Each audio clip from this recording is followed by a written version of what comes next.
This specific manuscript is undated. By that I mean there's no colophon, there's no waqf that survives, and no radiocarbon dating has been done on this manuscript. In fact, it's particularly challenging for this mushaf because the writing usually extends to the very edges. There aren't very large margins, so a curator would frown upon taking a portion of this manuscript for radiocarbon dating. But I hope one day it will get radiocarbon dated. There are between 22 to 25 lines per page, give or take. And what's very nice about this manuscript is that it has many different layers. And what do I mean by that? I mean that this manuscript was originally written so you can see the original consonantal text, but then the manuscript was vocalized. So there are these red dots, which we'll take a look at a little bit later. And then there are verse separators, like this little red hat that we see right here on these dashes. And actually, through investigation, you can find that all of these different layers didn't happen at the same time. They took place over time. And what that allows us to do is study each layer independently and look at how this manuscript evolved over time. Can we, based on looking at the different layers, can we say something about where the manuscript was held, where it might have been transported to back and forth, etc. So the beauty of this is it's very layered, and it gives us a good picture into the tradition it represents. Now, between the folios that are in Paris and in Cambridge, those hold about 4.5% of the entire Quran. Altogether, with the folios from Turkey, it's about a quarter of the Quran. So it's a substantial percentage of the entire text of the Quran. So it's a very interesting manuscript. All right.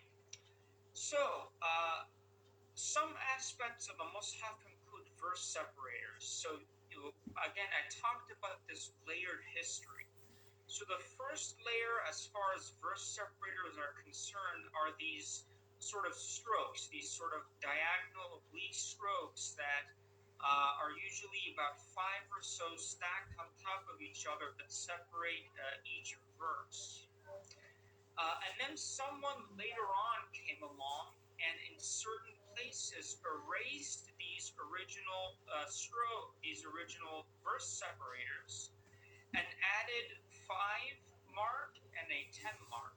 So the 5 mark here, this is a ha. It's represented by the Arabic letter ha, and this is part of the Hisab al-Jummal, the Arabic numeral system, where the ha represents 5. And at a 10 verse mark, what they did is they put a red circle and they surrounded it with a series of dots, a series of decorative dots. So this marks every 5th verse, and every 10th verse is marked with this symbol right here. Now, one interesting aspect of the script grammar, as Thomas Milo calls it, of this mushaf, is actually the yeah, so the word final yeah here. And so one interesting question is, what governs a scribe's decision to either write a normal yeah like this, facing forward, or a retroflex, a returning yeah like this?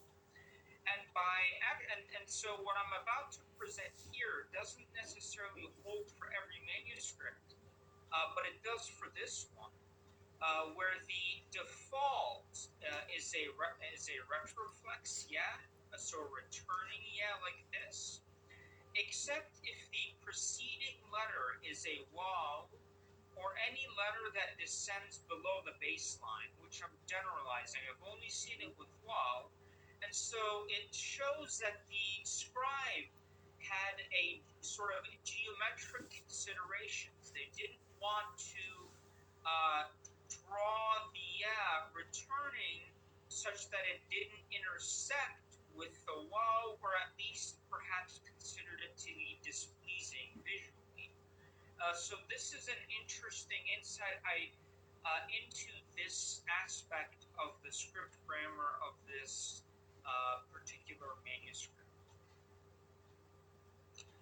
Now, one thing I think I like to compare this mushaf with, this manuscript with, so on the left-hand side here I have a folio from TM, from Turkey. And this one preserves a surah separator, so this preserves a transition, a surah transition. And I'm comparing it here to the very famous Birmingham manuscript. And so you can see sort of visually, they're both Hijazi scripts, and they both have this very distinct Umayyad noon. So the noon here, the final noon, kind of has this very sharp, almost L-shaped right here, and you can see it here as well. It's very distinct. The same kind of medial ha, and many other similarities. Both manuscripts are about the same size.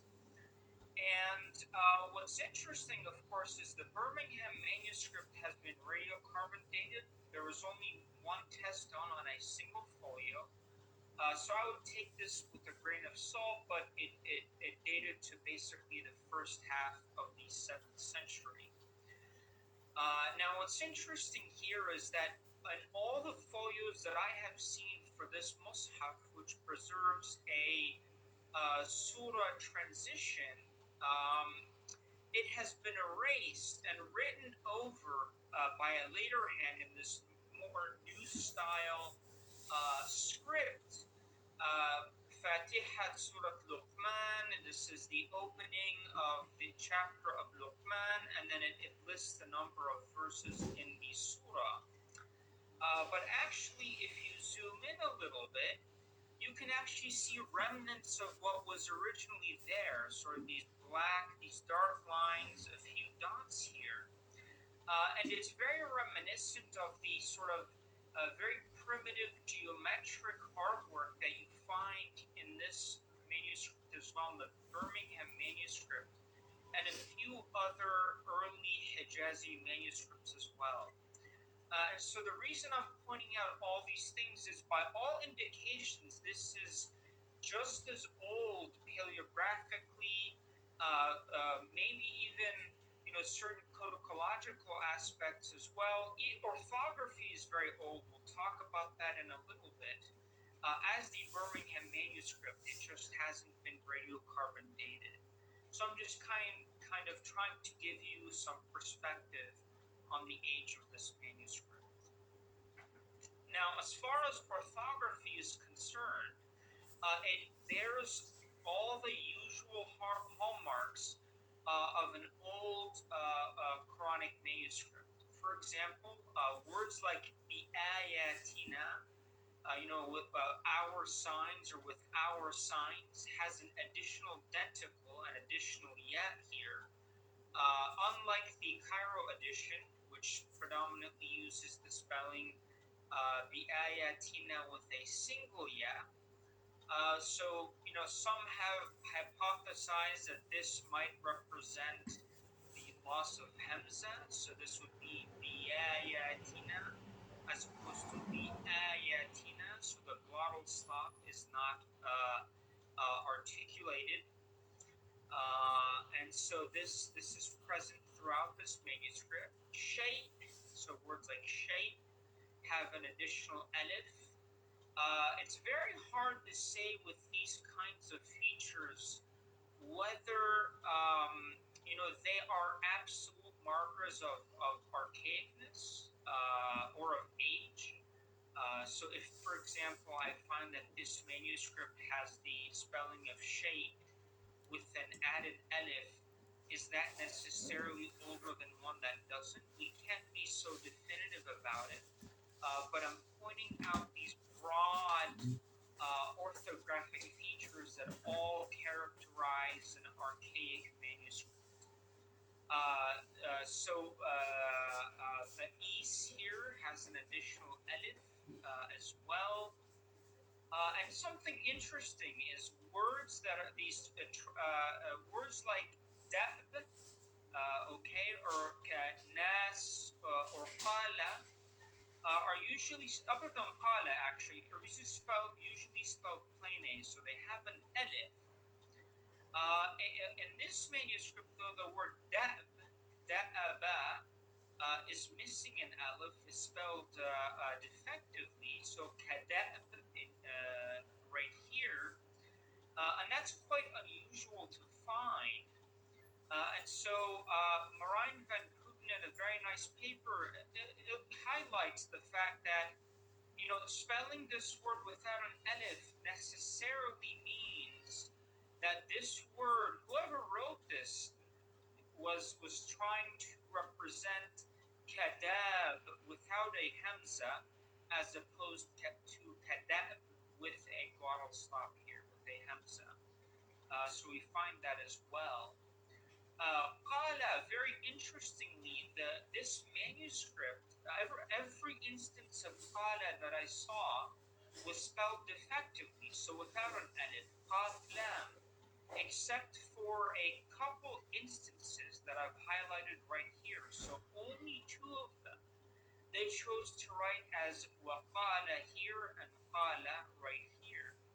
And so that brings up the question, this is one of the open questions in the field, I would say, is what is the nature, what is the meaning behind the choice to write qala defective or to write it plain with an alif?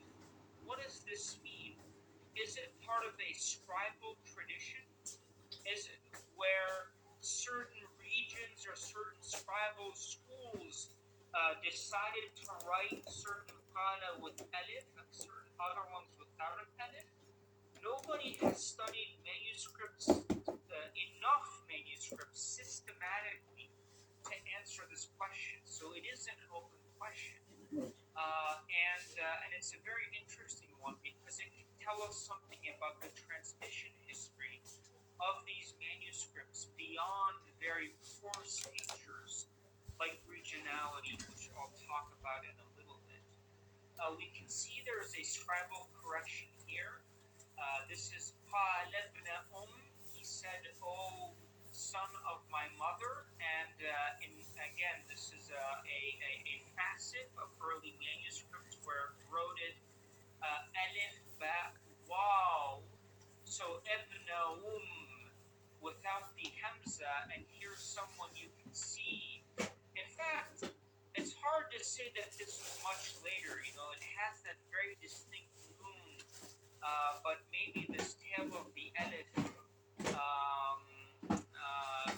might give away its age, but it looks like this adjustment was made pretty early on in the life of this manuscript as well. So again, different orthographic features highlighting the age of this manuscript. Okay, so now this brings us to scribal errors, and I put errors in quotes here because some of them do appear to be errors, and some of them were actually corrected by the original scribe, and we can tell this by the ink. So, for example, fahuwa was left out right here, and it was added in by, almost certainly the original scribe who left it out. There's a waw here as well. But there are some later corrections, like an alif right here that was definitely added later because you can see it's even vocalized, and things like that. So there are dozens of these sorts of errors and corrections throughout this manuscript. And what I want to do is zoom in and highlight a few interesting ones that stood out to me. Of course, course, also the study of these corrections and these scribal errors is very important to understand the evolution of certain variants in orthography, like the one I showed before, Ebneum, and also what we would consider to be non-canonical orthographic variants. Those are very interesting as well. And so with that, what I wanted to do is talk in a little more detail about some of the interesting non-Uthmanic, I will call them, variants that I found in this manuscript. So in Q7, verse 142, there's the verse وَأَتْمَمْنَاهَا. Okay, وَأَتْمَمْنَاهَا is the standard Uthmanic reading. This is the canonical text. And here we have وَتَمَّمْنَاهَا and a later alif that was added. And this is just an emphatic change in morphology here. But what's interesting is one might say, well, how do we know that the scribe didn't just forget the alif? So the scribe meant to write وَتَمَّمْنَاهَا, or وَأَتْمَمْنَاهَا, pardon, and they just forgot to write the alif. Lucky for us, we can see that the scribe actually initially wrote an alif. So you can see the remnant of the alif. And then they scraped it away, and then they wrote Tammamnaha. And someone later on added the alif in here. And so what that tells me, at least, is that the scribe was copying from an exemplar that had an alif in it, but consciously decided to erase it and go with a non-standard reading with Tammamnaha. Now, if you go through the traditional literature, you'll find that this variant is attributed to Ubay ibn Ka'b. And so I'll talk a little bit more about that in a moment. But then a couple of verses later, we have the ahsaniha in the feminine right here. And we can see here this ha and alif was added in later. And we can see the outline of an original ha that was here. So what was written was the ahsanih in the masculine. Now, if you go through the traditional literature, you find this variant mentioned that it was read وَقُرِئَ بِأَحْسَنِهِ, or in this manuscript it would be بِأَحْسَنِهُ بِغَيْرِ أَلِفٍ عَلَى التَّذْكِيرِ in the masculine. But there was no reference to who read this, so it was not attributed to anyone. Interestingly, again, one verse later, we have this verse, this word, يَتَّخِذُوهُ, which was originally written as يَتَّخِذُوهَا. We can see in the feminine, we can see the remnant of the alif, and the shape, the letter shape of this ha is not of a word final detached ha right here. This is an initial ha right there. Interestingly enough, this variant is also attributed to Ubay ibn Ka'b. Now, this brings up a broader question, which is the question of companion readings.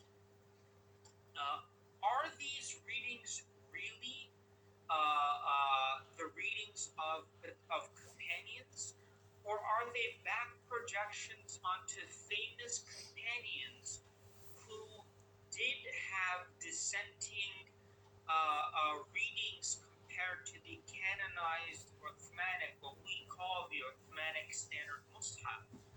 Ultimately, without a more exhaustive study, it's impossible to say. But what I will say is, in this case, what we find is a uniformity of attribution to Ubay, a very small sample size. But the other interesting thing we'll see is that this mushaf does have a Syrian provenance. Not only was it found in a Syrian deposit, but there are other Syrian elements of this mushaf.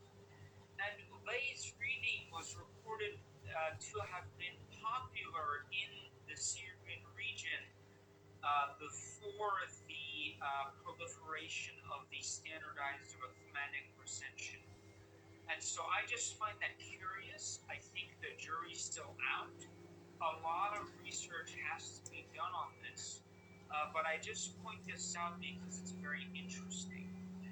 Now, as far as I'm aware, no one has systematically collected from the earliest manuscripts. I have a running list going, actually, of companion readings that are found, or so-called companion readings that are found in the earliest Quranic manuscripts, and they do die out over time, so they do fall out of favor as the Uthmanic manuscript or the Uthmanic standard edition becomes more and more prevalent.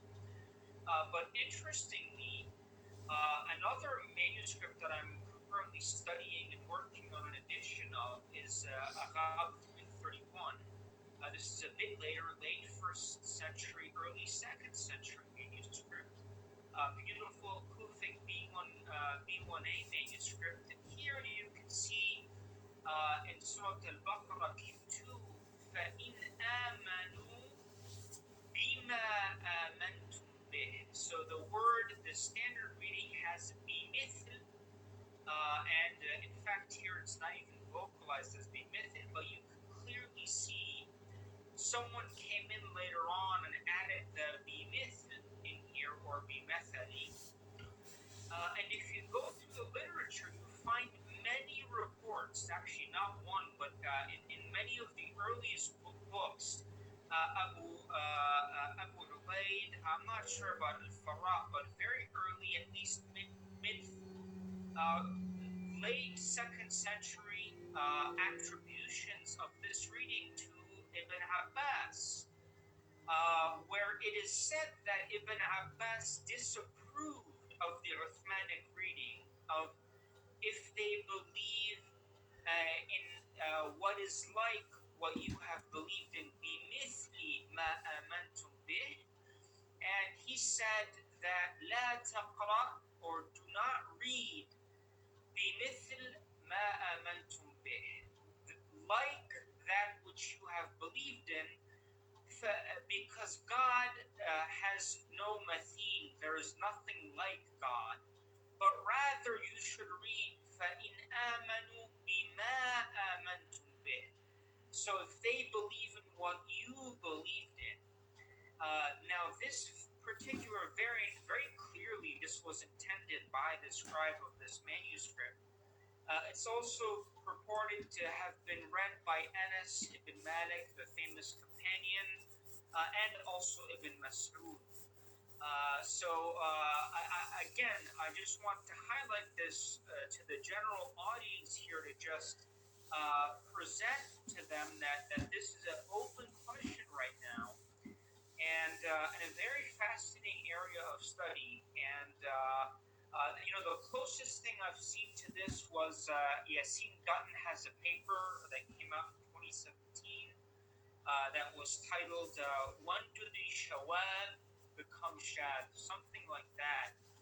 He doesn't quite look at companion readings, but he entertains the question of the fact of the matter is, the earlier the manuscript, the more we find these sort of little remnants of non-Uthmanic variants in them, and they slowly die out. And so when were these variants considered to really be non-canonical and unacceptable to have in manuscripts? And again, it's an open question.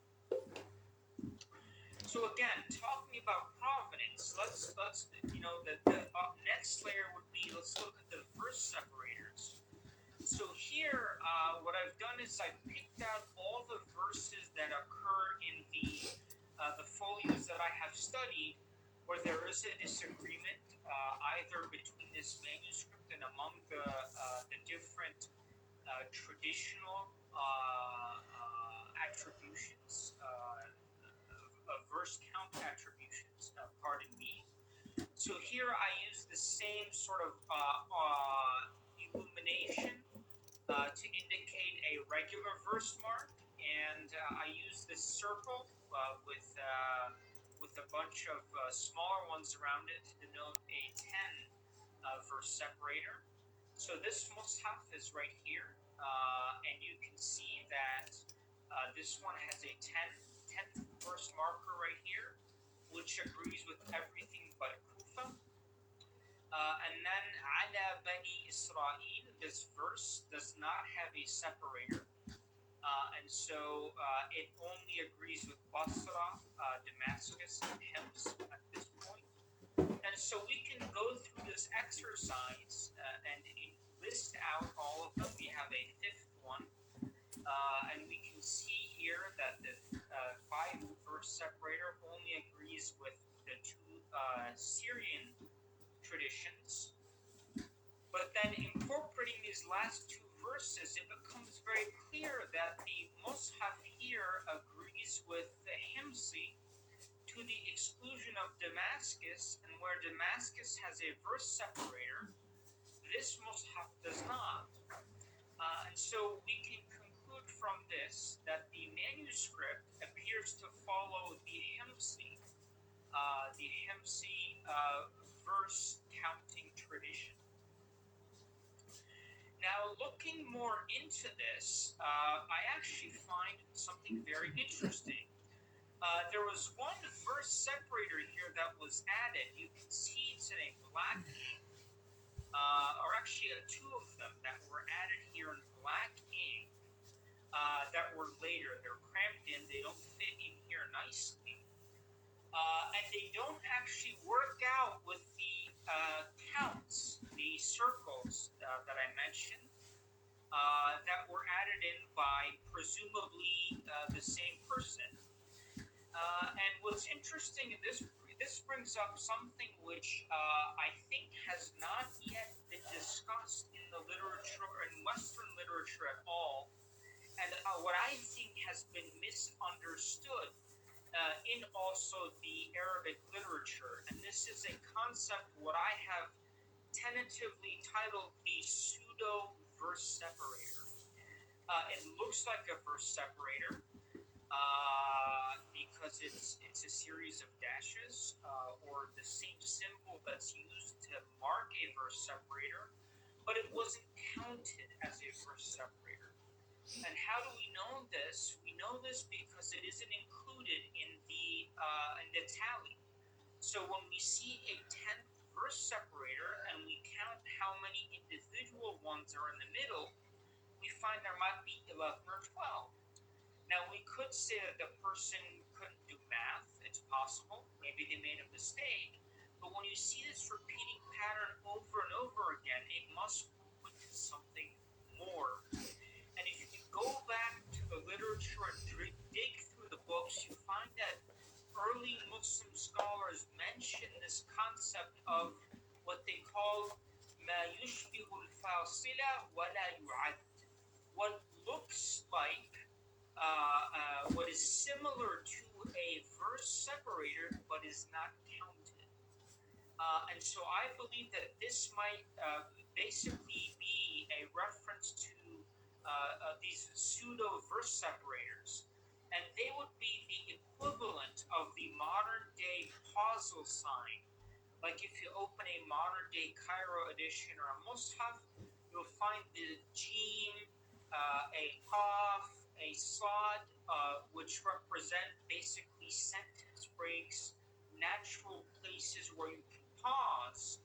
And because these symbols had not yet been invented or developed, they just used the same symbol that they did to mark verse separators, but they didn't count them.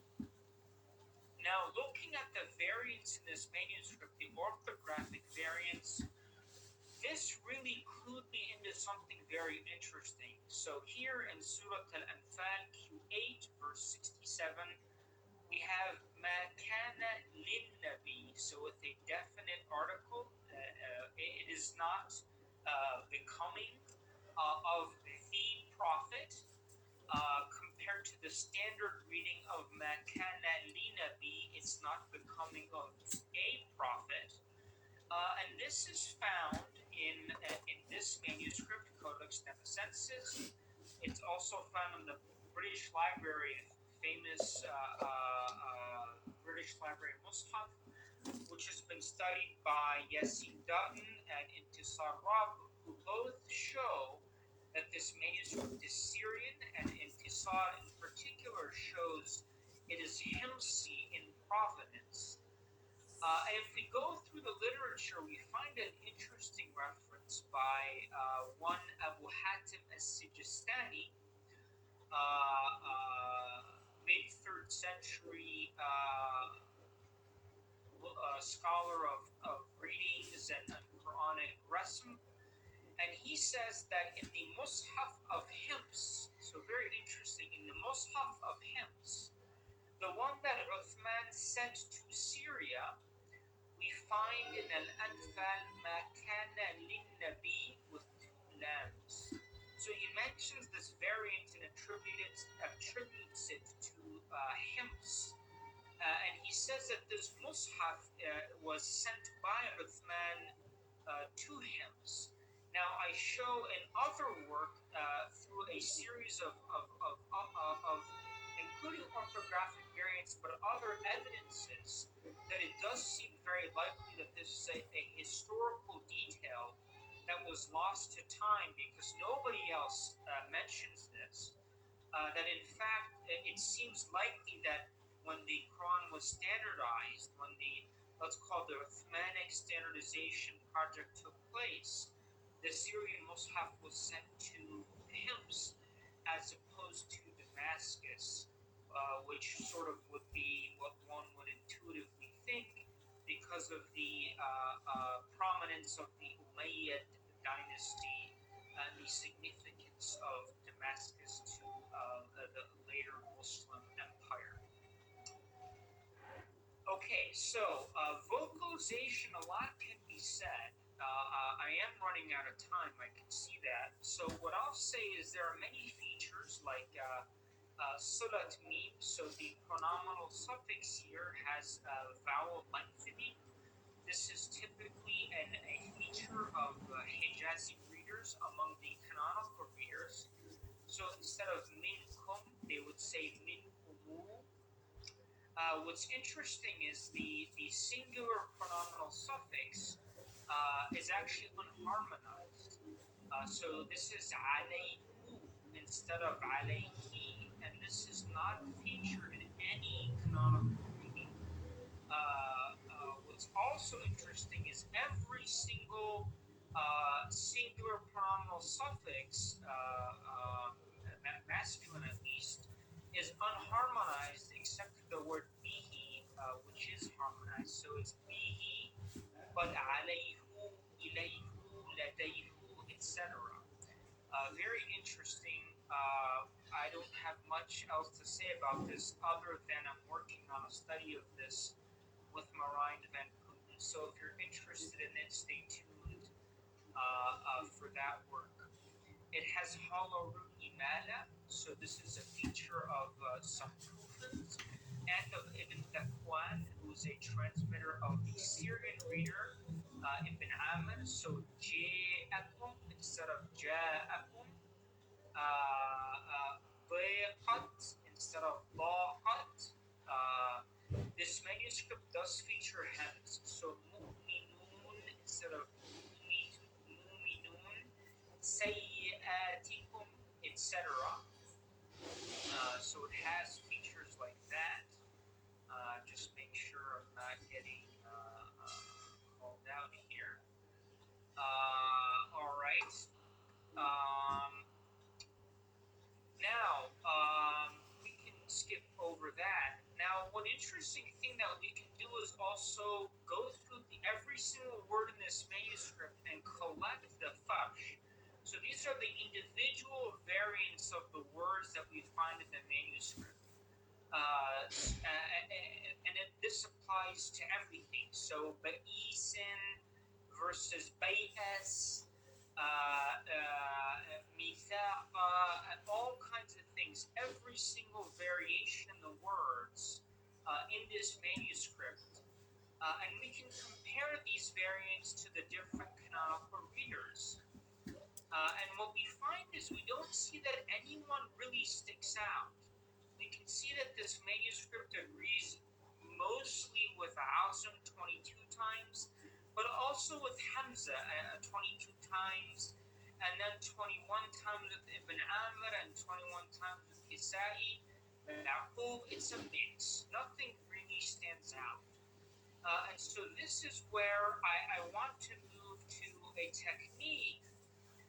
It's a numerical analysis technique called diffusion maps. I can't hope to explain this to you in this short amount of time, but it's basically a mathematical technique which allows us to take all of the information on farsh and usul, all of the reading variants in this manuscript, digest them, and spit out a portrait that represents these variations. And so when we do that, and this is going beyond fetch because this incorporates usul, it incorporates rules, and it incorporates specific variants. We can see here the star represents, I call it majhul, unknown. This unknown reading, and it lives up here. And what we can see is we have the Ibn Kathir, the Meccan, and Nafi', Medinan here, Abu Ja'far, the Medinan here, and we have the Basrans here and the Kufans here, generally speaking. And this hints at some regionality. We have the Iraqi, the people from Iraq, the Eastern readers out here, and they're separated pretty well based on Basra, Kufa, and we have the Hijazis here, and we have this unknown manuscript, which perhaps might be Syrian up here. There is one exception to this, which is Ibn Amr, who's supposed to be a Syrian reader, and he's sitting all the way here in where we would expect to have an Iraqi reading. And so this tells us something about us reading. Now, if we superimpose this on a map, funny enough, we find that this lines up with the general geography of the Middle East here, where we have the Iraqis living in Iraq, the Hijazis, generally speaking, spanning the Hijaz, and this unknown manuscript all the way up here in Syria, where we might expect it. The only exception, as I mentioned, is Ibn Amr. And so what we can do is we can say, well, maybe Ibn Amr's reading evolved. What if we try to take certain features, put them back into his reading, and see where he ends up? And so it turns out, if you take sila, which is the lengthening of the pronominal suffix, and put it back in his reading, he ends up in Syria, where we would expect him. And so what this indicates is perhaps his reading went through a process of classicization, an evolution of his reading over time, such that it matched more what we would expect from the Iraqi readers out here on the right. Another interesting consequence, and I'll finish with this, is that we see regionality in the readings. And this is important because other early studies that were done on a limited selection of words sampled from the Quran, like Christopher Melcher's work, couldn't really tease out any strong indication of regionality. But this more holistic analysis shows us that indeed there really does appear to be regionality in the readings, and this does reflect, at least in what I would say is a hint of or a strong indication, rather, not a hint, of authentic transmission from those readers as their readings became documented in the books in the subsequent centuries. And so, I think with that, I'd like to end here, and thank you all for your attention. Again, I want to highlight that there are actually numerous early Quranic manuscripts, like the Codex Parasino Metropolitanos, the British Library Mus'haf, this Mus'haf that I'm looking at here, the Birmingham manuscript, that are all Syrian, and they all come from Fustat and from Damascus. The ones that I mentioned, at least, if you want, you're interested in listening more about that, I'm happy to share. There are elements of companion readings that do linger on after the ecumenic standardization. And I want to mention that really we should move beyond simply looking at Farsh if you want to fully understand the regionality of the reading traditions. And so, with that, I will take questions. And Great. go ahead, sorry. No, just thank you. Did you have a final thought? Did you want to add something? No, I think I'm already a little over time, so I think we'll move to questions, and then I can answer anything anyone might have.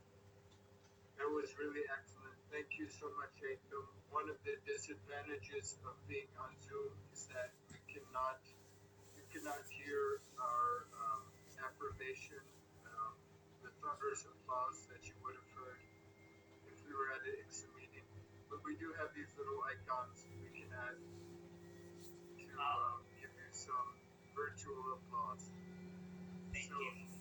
hey, Haytham, if it's okay, I will manage questions. Is that all right?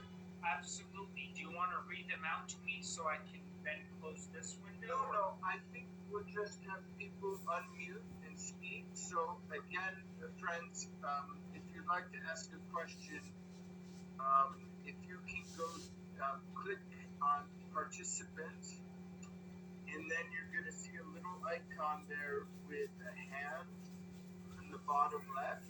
So just click that, and I will recognize it on the participant screen.